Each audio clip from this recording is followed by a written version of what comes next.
Hi, Sir Aldris Fernandez. My name is John Gabriel Nomil from Section HM3A. I'm your student from your Rooms Division summer class.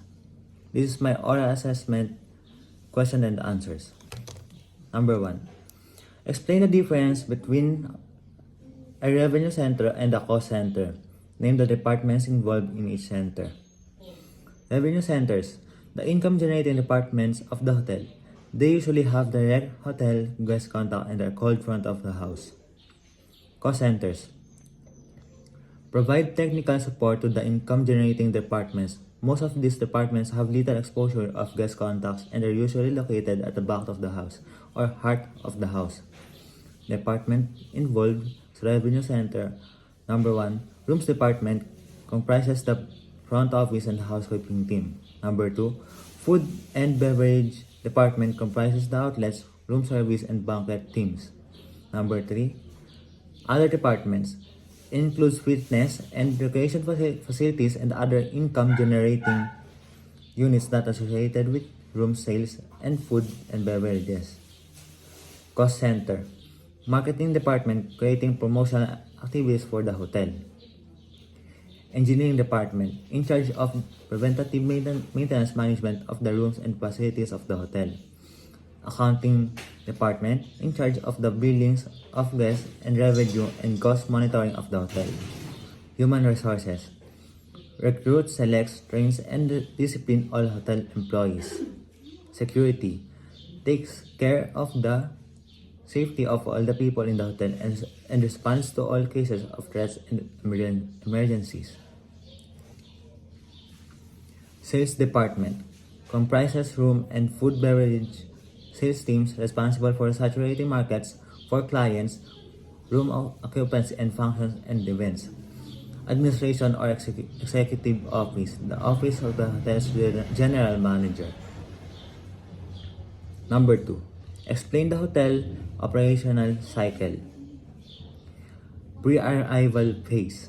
Sample tasks in this phase include: Number 1, room reservation. Number 2, banquet reservation. Number 3, answering the telephone. Number 4, answering potential guest inquiries. Arrival phase. The first direct guest contact occurs in this phase. Here, guests are welcomed to the hotel. The front office team performs most of the tasks in this phase. This phase is crucial as the hotel's first impression is imprinted in the mind of the hotel guest. A disastrous first impression is hard to recover from, as the guest will have a notion that all services will be bad from the start. Letter A, guest pick up at the airport. Letter B, welcoming the guest. Letter C, carrying the guest luggage. Letter D, guest registration. And last, letter E, escorting the guest in the room. In stay, this phase focuses on tasks performed in the entire duration of the guest stay. All services are performed to make the guest stays in the hotel highly satisfying. The housekeeping team does majority of the work during the guest stay. Departments under the housekeeping team are actively involved in this phase, such as the public area, laundry, room cleaning, and minibar. Departure. The hotel prepares all necessary requirements to a guest checkout from the property. In this phase, all the guest requirements are settled prior to his or her departure. This billing is double-checked for accuracy to avoid any guest complaints. Future bookings are also asked. Post-departure. Upon guest departure, the hotel checks any lost items by the guest. Then all necessary guest preference during his or her stay is inputted in the property management system. This is also a phase where administrative work is done. Number 3. Enumerate the functions of the front office department. To sell rooms, which includes registering the guests and assigning rooms. To provide services such as handling mail, telegrams, and messages for guests and furnishing information about the hotel, the community, and any special attractions or events. To keep accounts, determine credit, render bills, and receive payments. Number 4. Differentiate upselling from cross-selling. Upselling to promote and sell the guest more expensive accommodation than the guest had reserved or to make a new reservation when the guest checks out. Cross-selling to promote and sell the guest benefits from another outlet in the hotel. For example, food and beverage, hotel spa, golf course, or sell benefits for an affiliated property. Number 5. What are the responsibilities of the housekeeping department? Name some of the personnel involved in the department. This department is responsible for the cleanliness of the hotel. This department is responsible for cleaning and maintenance of the following areas: public areas, lobby, restrooms, offices, reception areas, employee locker room, and more. Guest rooms, elevators, corridors, stairs, guest room, laundry, preparation area, supply area, guest linen, storage area. Common personnel in the housekeeping department: executive housekeeper, housekeeping supervisors, rooms coordinator, room attendants, other housekeeping staff for laundry, linen, house person. Number 6. Give at least 2 principles of revenue management and explain. Consumers make rational buying decisions and based on their perception of the value they receive for the prices they pay. Revenue managers are those individuals or teams directly responsible for optimizing a business income and profits. Number 7. What is the computation for occupancy percentage? Why is it important in the day-to-day operations of the hotel? Occupancy percentage, defined as the percentage of available rooms during a specific time period. Usually, the higher the occupancy, the better, because the company is earning more revenue than companies with low occupancy. However, this may not always hold true. The company outs prices to boost occupancy. The rate is also key to the operation side of the business to ensure proper selling and inventory. Number 8. How do you compute for the revenue per available room?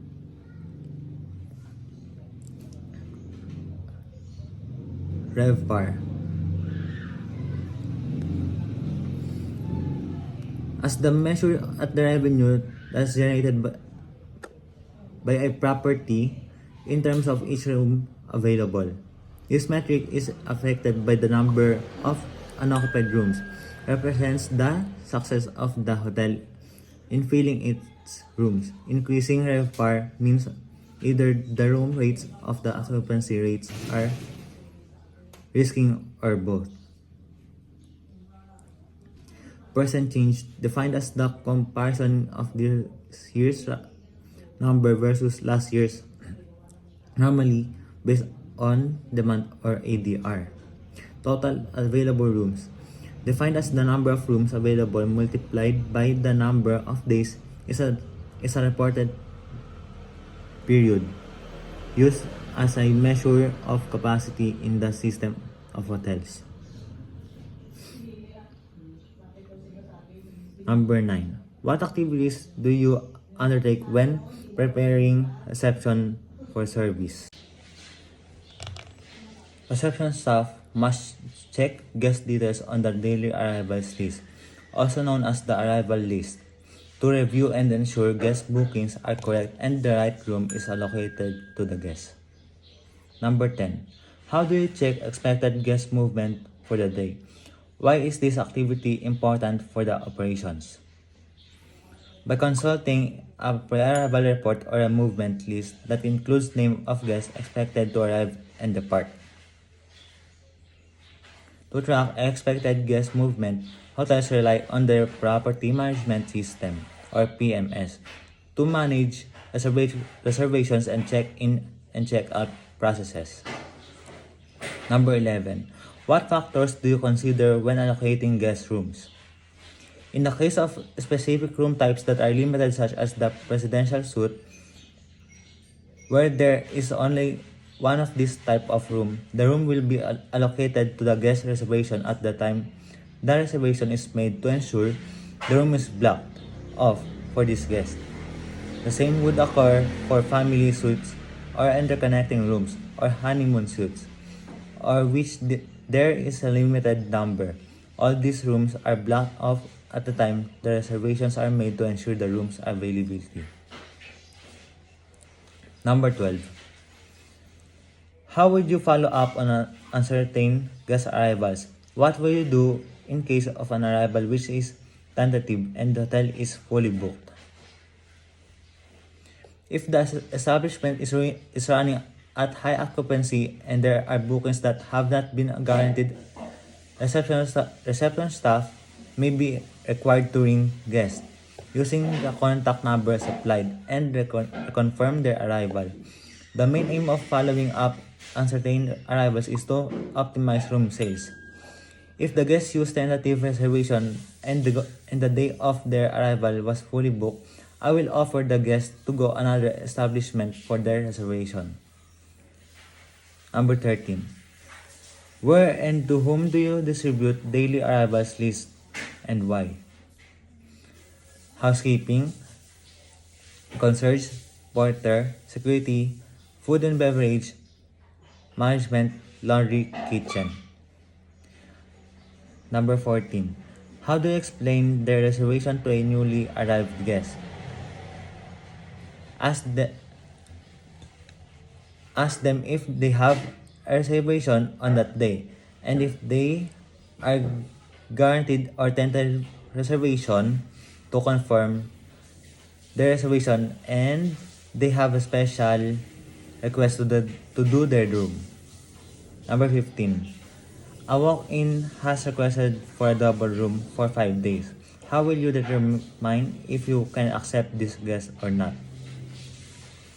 Ask the housekeeping manager if have an available room for 5 days to confirm the reservation guest of the guest of the reservation request of the guest. Number 16. Demonstrate how you would refuse a walk-in because the house is full.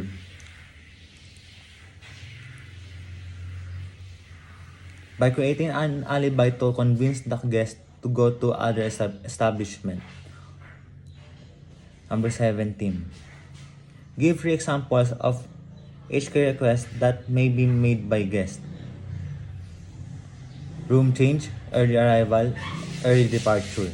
Number 18. Why is it important to advise the guest how long a request may be completed? To know the guest when will the housekeeping to arrive and for how long it will take to finish. Number 19. Give 2 instances in which a housekeeper may liaise with another staff to help deliver a service requested by hotel guests. Items. There are many items that are either located in the room or available to be sent to the room. Some of these items may be technologically advanced, such as computers, data projectors, and internet access. Mechanically advanced, such as televisions, fridges, and condition. A staff member is not expected to understand the inner workings or components of all items in the room, and therefore will not always be able to demonstrate or explain how to use it. Services. Likewise, staff members will have a basic understanding of all the items and services provided in the hotel but will not be able to provide detailed descriptions. In addition, many guests will require information on events such as activities in the local community which the staff member cannot fully describe in detail. Number 20. Why is it useful to demonstrate how to use an item requested by the guest as opposed to just delivering it to the guest room? Because sometimes there's some of the amenities of the hotels ay wala nito sa kanilang mga bahay at hindi nila alam ito kung paano ito gamitin at i-operate. Number 21. The guest asks for the number of the maintenance department. Are you going to give it to them or are you going to ask them if there is a room concern? Yes, I'm going to give the information that I know within the hotel. And it is our responsibility to provide information and help and answer our lovely customers. Number 22. Give 3 examples of suspicious or dangerous circumstances you would report to management when providing housekeeping services to the guests. Unattended package, sign of drug use, and weapon found. Number 23. What are examples of inappropriate behavior that an employee must be aware of? How would you respond appropriately? Example of inappropriate behavior is harassment, offensive belittling, or threatening behavior. And the appropriate response that you must do is to document the incidents with specific details, date, time, witnesses, what was said or done. Report the behavior to the HR department or your supervisor. If necessary, consider legal action. Number 24. Give examples of areas that are considered unsecured. Areas which should be closed but are open, areas which should be locked but are unlocked. Areas where windows should be closed and or locked but are open or unlocked. Areas where alarms should be activated but they are not. Number 25. What are the actions to take when handling a suspicious package? Do not touch, leave it alone, make immediate local inquiries to see if you can identify the owner.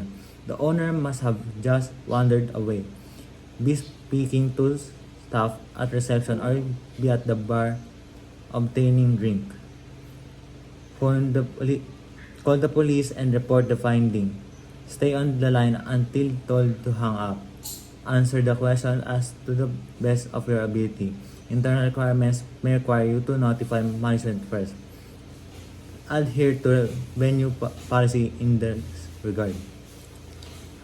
Evacuate people from the immediate area. You may elect to evacuate people from a wider area depending on the nature of what you have found. Turn off anything likely to trigger an explosion, such as mobile phones, pagers, electronic devices. Number 26. What is the golden rule when it comes to handling bomb threats? The golden rule is it's always a genuine emergency. It is not your job to determine, for example, whether or not a bomb threat is a hoax. Your job is to know what house policies are in these situations. Implement them immediately. It is up to others to decide if the situation is real or not. Remember, the first 3 minutes are vital. 3 minutes wasted wondering about whether something is genuine or not can result in the deaths of many people. You can evacuate a lot of people in 3 minutes. Also, remember, guests will not be impressed when they find out. And they always do find out that there was a bomb threat when they were there, but the establishment did nothing about it. They will feel their safety and security was not taken seriously, and they might not return. Let the police or management decide if it is a hoax or not. That's all for today. Thank you, Sir Aldris Fernandez.